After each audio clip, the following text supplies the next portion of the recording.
चलिए the big agenda में अब आपको सीधे मुरादाबाद ले चलते हैं, जहां पर राहुल गांधी कामगारों से बातचीत कर रहे हैं, उनकी समस्याएं सुन रहे हैं। देखिए। पहला दिन ऐसा गुजारा है जो जिसकी वजह से यहाँ पर ऐसा गुजारा है कि जो आज तक लाइफ में नहीं गुजारा आर्टिजन के बीच में। मैंने जैसा अभी आप सर्वे करने गए उधर, ऐसे ही उन्हें सर्वे कराया था बिल्कुल सामने से, और उसके पिक्चर्स मेरे पास मौजूद है। सर प्रॉब्लम ये है, अभी भाई ने डोमेस्टिक उसका हवाला रखा मार्केट का कि हम क्यों ग्रोन अप नहीं कर पा रहे हैं, डोमेस्टिक मार्केट के अंदर हमारी पकड़ क्यों नहीं है, घरेलू बाजार के अंदर हम क्यों नहीं बेच पा रहे हैं। मैं आपको ये यकीनी तौर पर बता रहा हूँ, क्योंकि मैं डोमेस्टिक में भी काम करता हूँ, कि हमें विदेशी ऑर्डरों की जरूरत नहीं पड़ेगी अगर हम अपने डोमेस्टिक में हमारी आप ये प्रॉब्लम को पॉलिसी बनाकर सॉल्व कर देंगे। प्रॉब्लम यह है कि हम कोई आदत बनाते हैं, मिसाल के तौर पर वो 100 रुपए का बैठता है, उस पर हमारे ऊपर सेल टैक्स जो है डोमेस्टिक में 14% है, यानी कि वो 114 का हो जाता है, जिसकी वजह से हम नंबर 1 के बिल में नहीं भेज पाएंगे, क्योंकि आगे महंगा हो गया, वो वहां नहीं बिक पाएगा। हम ये चाहते हैं, अब से 5 साल पहले मेरे वकील मिस्टर ताज हनीफ ने मुझे ये बताया था कि आने वाले वक्त में सरकार 1% सेल टैक्स कर देगी। जो आर्टिजन ये जितने बैठे हैं ये अपना माल बनाकर ले जाएं, दूसरे स्टेटों में बेच सकते हैं, ये यहाँ से लेके नहीं जा सकते, उसकी वजह 14% टैक्स वो ये दे नहीं सकते। नंबर 1 बात। नंबर 2 बात यह है कि ये जो आर्टिजन है, पिछले 2.5 महीने से एक आर्टिजन की वाइफ, जिसका ट्रीटमेंट मैं खुद दिल्ली के सफदरजंग हॉस्पिटल में करा रहा हूँ, और जिस हॉस्पिटल में करा रहा हूँ उनको सिस्ट है, एक किडनी डैमेज हो चुकी है और एक काम कर रही है, और उसकी वजह यह है कि वो जो बीमारी है उसका इलाज मुरादाबाद में नहीं है। वो एक आर्टिजन की पत्नी है, उसके शौहर का तब से 3 साल पहले इंतकाल हो चुका है, और उसके पास इतने पैसे नहीं है कि वो अपने घर का गुजारा कर सके, इसलिए वो जो पॉलिसी के तहत फ्री कराया वहां पर सब एवएस में। तो मैं ये चाहता हूँ कि जितने भी ये मुरादाबाद के लोग हैं और आसपास के जो जिले हैं यहाँ से कनेक्टेड, उनके लिए एक इसी जगह पर, ये जो रामगंगा के बाद जगह है, यहीं पर एक हॉस्पिटल बनाए, और जिसका देख रेख सब केंद्र सरकार से हो, ना कि स्टेट गवर्नमेंट से।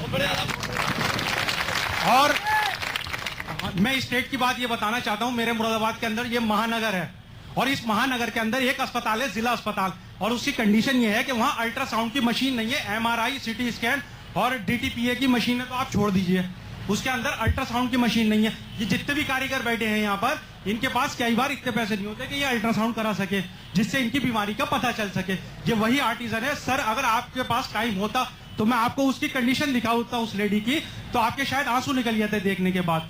उसके लिए मैं 2.5 महीने से वर्क कर रहा हूँ पिछले, और अब जाके 16 मई की ऑपरेशन की डेट मिली है।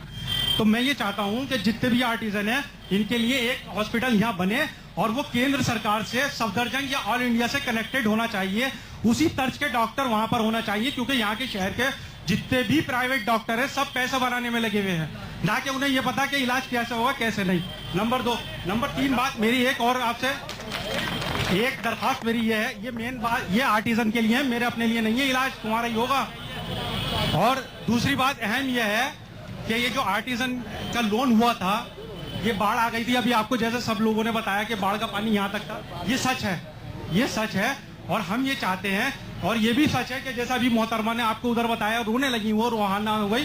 क्या होता क्या है कि आरसी कट गई है आर्टिजनों की, सब पीएनबी ने आरसी काट दी है, जबकि अभी बताया आपको कि उसमें इंश्योरेंस था बाढ़ वगैरह का सबका। जब एक चीज दैविक आपदा, अल्लाह की तरफ से कोई मुसीबत आए, तो उससे कोई चैलेंज कर सकता? कोई भी नहीं कर सकता। तो हमें ये हमारी मांग ये है आर्टिजन की कि वो लोन खत्म कर दिया जाए सब। और ये भी सही है कि उसके अंदर जो लोन बटे थे वो कुछ गलत हाथों में चले गए, ये भी सही है।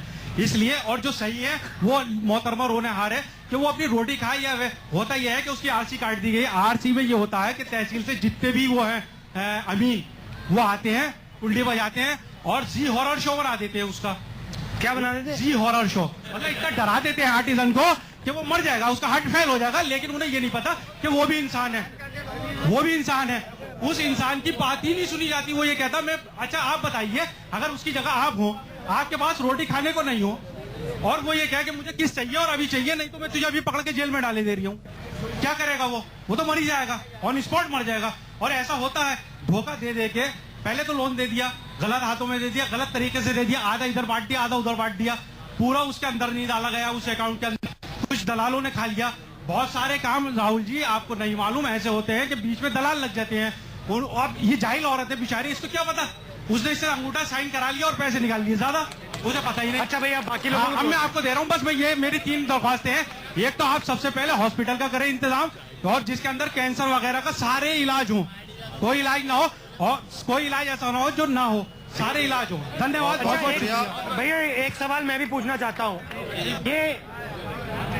ये जो यहाँ ब्रास, एक सेकंड भैया, एक सेकंड, ये मुरादाबाद में जो ब्रास वर्क का काम शुरू हुआ, बहुत सालों से चल रहा है, ये यहाँ शुरू क्यों हुआ?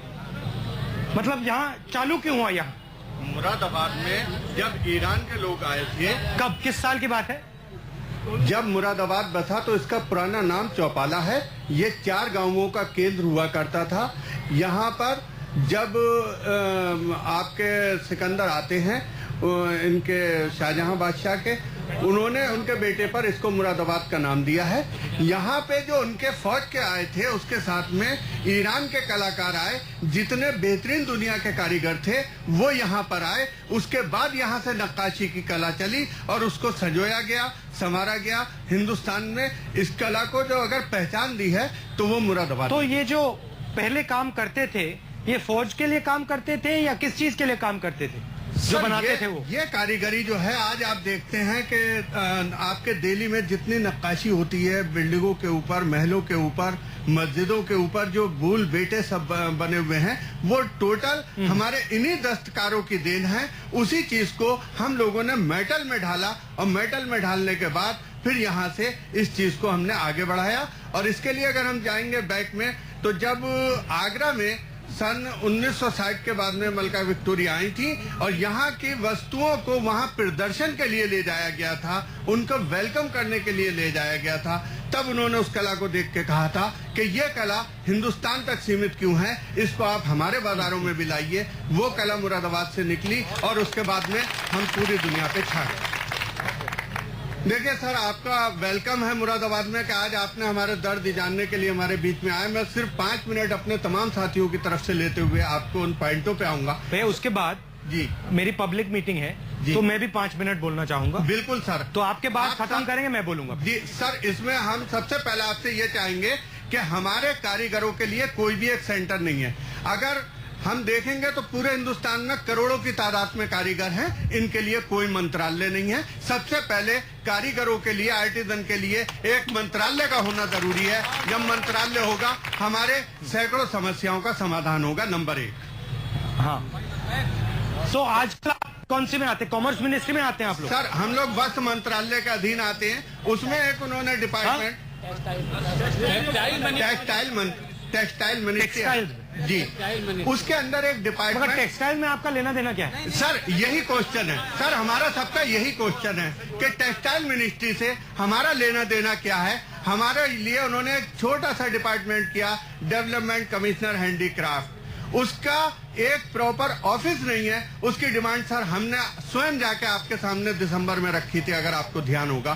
पूरी टीम ने रखी, हमारे मुरादाबाद शहर वालों ने। भैया हैंडीक्राफ्ट में और आर्टिजन में क्या फर्क है? सर, हस्तकला, सर हस्तकला में हैंडीक्राफ्ट जो वो बनाता है, हाथ से काम करना। दस्तकारी उर्दू में कहते हैं सर, दस्तकारी उर्दू का लफ्ज है।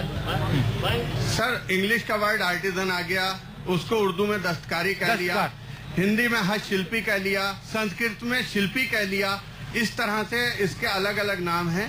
कुल मिलाकर वीवर, जिसको हम बुनकर के नाम से जानते हैं, आर्टिजन, जिसको हम दस्तकार की आवाज देते हैं। आज राहुल जी, मैं आपसे ये कहना चाहूंगा कि आप अकेले मुरादाबाद के दस्तकार की बात करने नहीं आए हैं। आज आपको यहाँ से वो चीज मिलेगी जो पूरे हिंदुस्तान के कारीगरों का आपको मार्गदर्शन होगा, और आप नीति बनाएंगे तो वो अकेले मुरादाबाद के लिए नहीं, पूरे हिंदुस्तान के कारीगरों को उसका लाभ मिलेगा। और लाखों करोड़ों लोगों की दुआएं सीधी दिल से निकलेंगी और वो सब दुआएं आपको मिलेंगी, क्योंकि इनकी समस्या का समाधान। तो दो तीन चीजें। अच्छा, आप खत्म कीजिए, फिर मैं बोलता हूँ। सर, आप क्वेश्चन कर सकते हैं, मैं आपके उसमें आंसर दे दूँ। मेरा क्वेश्चन ये है जी सर, कि आपने एक बात तो कही, एक सेकंड में बैठे। एक तो आपने कहा कि जो हमारे बच्चे हैं जी और हम लोग जो हैं वो बाकी दुनिया से जुड़ नहीं सकते क्योंकि हमारे पास अंग्रेजी नहीं है, अलग अलग चीजें। उन्होंने कहा कि मेरा ये प्रॉब्लम नहीं है, मगर मैं उनकी भाषा सुन रहा था, हर दूसरा तीसरा शब्द उनका अंग्रेजी का था। तो प्रॉब्लम आपकी इसलिए नहीं है क्योंकि आप अंग्रेजी बोल लेते हैं, मगर जो अंग्रेजी नहीं बोलता है वो ये नहीं कर सकता, पहली बात।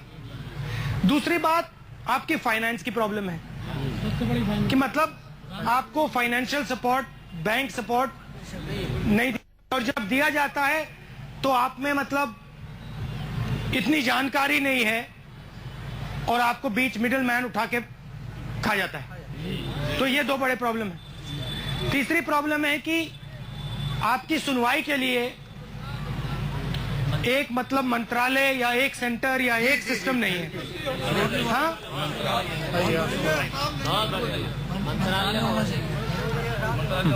मंत्रालय का सर होना जरूरी है। और जैसा कि अभी इन्होंने स्वास्थ्य सेवाओं के लिए कहा, सर आपको मैंने डिटेल से बताया था कि श्री राजीव गांधी स्वास्थ्य बीमा योजना हम लोगों के लिए आपके द्वारा यहाँ पर लागू की गई पूरे हिंदुस्तान में, और उसका लाभ हमें 2008 में बहुत जबरदस्त मिला। और शायद हिंदुस्तान का पहला शहर है मुरादाबाद कि यहाँ 1 लाख कार्ड भरे गए थे और उसका लाभ पूरे मंडल को मिला था।